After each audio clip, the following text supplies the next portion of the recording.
Há muito tempo nas águas da Guanabara, o dragão do mar reapareceu na figura de um bravo feiticeiro, a quem a história não esqueceu. Conhecido como navegante negro, tinha... Oi, gente, tudo bem? Sabe o que eu estava cantando? Uma música em homenagem a um dos poucos heróis negros da nossa história. Quando João Bosco e Almir Blanc gravaram essa música, eles fizeram em homenagem ao Almirante Negro.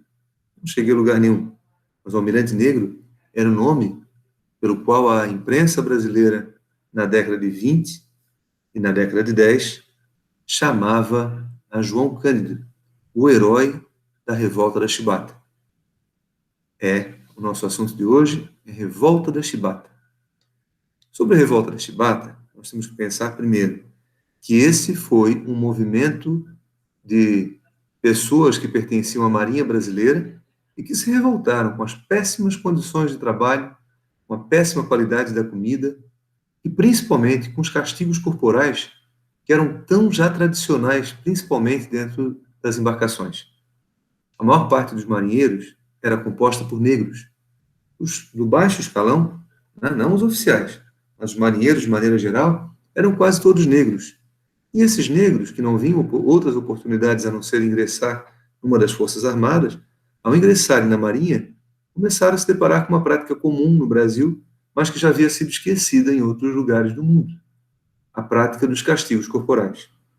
Quando algo de errado acontecia, quando algo de errado era praticamente acusado, julgado e condenado a vida de uma pessoa a levar 25, às vezes até 30 chibatadas.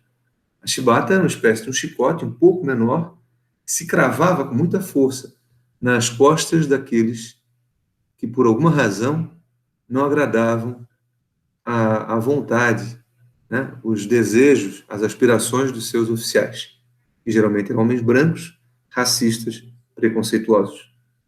Então, a Revolta da Chibata ela aconteceu no ano de 1910, para ser preciso, em novembro de 1910, quando um fato foi marcante.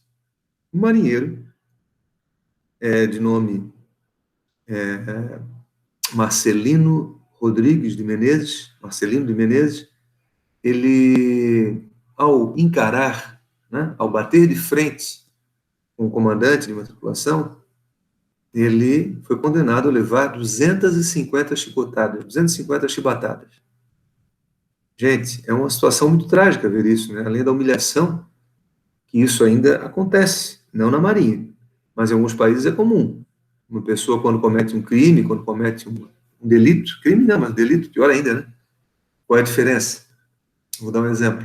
No Iraque, outro dia, um jovem, 18, 19 anos, ele levou 70, 80 chibatadas, acho que 80 chibatadas, por ter assumido e ter sido descoberto que ele bebeu álcool durante a adolescência.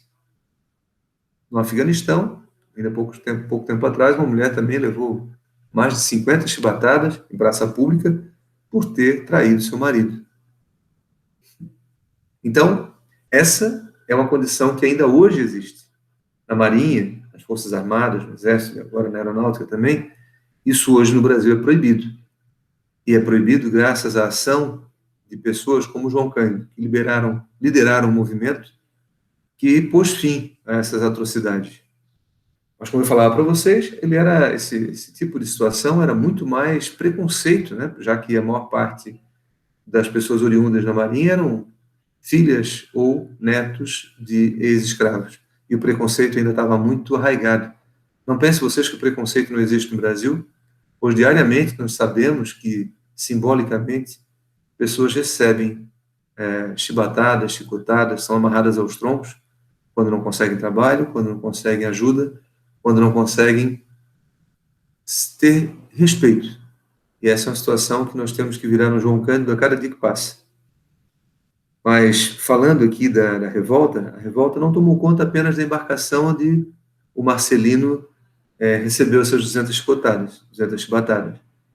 Começa ali no navio Minas Gerais, depois há uma influência para outras embarcações, São Paulo, Minas Gerais e o Deodoro, são os 3 navios que organizaram esse manifesto e apontaram seus navios na Baía de Guanabara para para a população que estava em terra.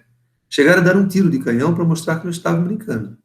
E uma carta foi levada com o pedido deles, com a solicitação deles, né? Que seria o fim dos castigos corporais, melhores condições de trabalho e melhor alimentação para os marinheiros. Bom, Deodoro concordou, influenciado pela Inglaterra, ele concordou em aceitar as imposições dos marinheiros. Eu digo influenciado pela Inglaterra, porque a Inglaterra tinha acabado de vender alguns navios para o Brasil e ainda haviam muitas prestações para serem pagas. E o medo da Inglaterra é que o Brasil vivesse uma guerra civil e essas prestações acabassem não sendo pagas. Eles não estavam preocupados aí com a situação do risco, né, da vida do povo. As elites cariocas fugiram da cidade, se esconderam, foram para a serra, saíram dali de cena. E os mais pobres e curiosos ficaram na beira do cais para ver o que ia dar aquela revolta toda, para ver aquelas movimentações todas dos navios. Bom, o que vale é que as atenções foram dadas pela imprensa e João Cândido consegue fazer com que Hermes da Fonseca, o presidente, não aceitasse mais, né, não concordasse mais, pelo menos da boca para fora, com a revolta, né, com os motivos da revolta, com os castigos corporais. Pedisse também que os marinheiros revoltosos fossem anistiados, que eles não fossem julgados nem condenados. Bom, Hermes da Fonseca concordou com tudo, mas quando a revolta se acalmou, logo em seguida surgiu uma outra. E essa outra surgiu porque a maior parte das atenções não foram aceitas, foram só aceitas, como eu disse, da boca para fora. Resultado disso, mais gente foi perseguida, teve gente sendo expulsa da Marinha, e o próprio João Cândido, o herói da revolta, ele foi ao governo e se ofereceu para acabar com esses revoltosos. Mas ele acabou sendo preso e foi levado com alguns outros amotinados para um lugarzinho nada pitoresco chamado Ilha das Cobras. Lá eles ficaram presos, confinados numa cela, e ele mais 17 homens, morreram quase todos, sobreviveram 2, João Cândido e mais um outro marujo, né, um marinheiro. Depois disso, João Cândido ainda foi considerado como louco. Por quê? Porque ele peitava, ele olhava de frente, ele erguia a cabeça, ele não era um homem de se curvar. E por conta disso, João Cândido foi considerado louco, jogado no hospício. Logo depois viram que ele não era louco, disseram, né? As pessoas do hospício disseram que ele era um homem são, por isso ele foi expulso da Marinha, viveu até quase 90 anos de idade, morreu com 89 anos de idade, se eu não me engano, e morreu como um anônimo. Ele morreu como um vendedor de peixe na Praça 15, lá no Rio de Janeiro. Mas a luta, manifestação, a coragem dele, que o fez sendo chamado, ele foi inclusive apelidado de o mestre Sala dos Mares, por isso a música falava, né? Há muito tempo nas águas da Guanabara, o dragão do mar reapareceu. Então ele era como um dragão que ressurgiu do fundo do mar, o mestre Sala dos marinheiros. Por quê? Porque ele, quando foi levado para a prisão, ele ia de cabeça erguida e com gingado, como se ele estivesse dançando, como se ele fosse o mestre Sala. E a coragem desse homem fez com que os castigos corporais acabassem dentro das Forças Armadas. Então essa foi a revolta da Chibata. Ok?